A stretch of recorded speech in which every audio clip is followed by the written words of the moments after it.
যে পরিকল্পিত সেটা বিটিভির ধারণ করা ওই ফুটেজ দেখলেই বোঝা যাবে। বিডিআর এর সকল সদস্যের অস্ত্র সমর্পণ করার কথা থাকলেও হাতে গোনা কয়েকজন তাদের অস্ত্র জমা দেয়।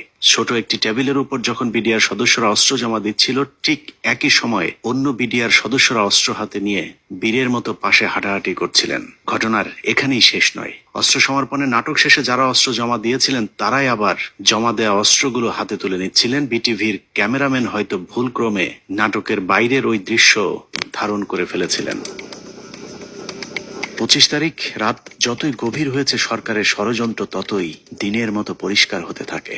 সরকারের পরিকল্পনায় রাতে বিডিআরের আত্মসমর্পণের দাবি করে পিলখানায় ঢুকা সরকারি প্রতিনিধি দল ভোর 4:10 বেরিয়ে আসে নিজেদের বাছাই করা মাত্র 15 জন জিম্মিকে উদ্ধার করে।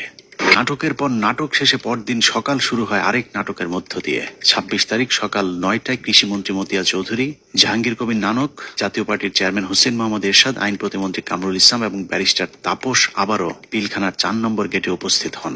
ওদিকে 3 নম্বর গেটে আওয়ামী লীগের 200-300 নেতাকর্মী উপস্থিত হয়ে আবারও বিডিআর এর পক্ষে স্লোগান দিতে থাকেন। এক পর্যায়ে মিছিলটি পিলখানার ভেতরে ঢুকে যায়। তবে ভেতরে যে কজন ঢুকেছিলেন তার চেয়ে কয়েক গুণ বেশি লোকজন নিয়ে পিলখানা থেকে কিছুক্ষণ পরে বেরিয়ে আসে আওয়ামী লীগের ওই মিছিলটি। 27 মিনিটে 12 সদস্যের মহাজোট মধ্যস্থকারী কমিটি গঠন করা হয়।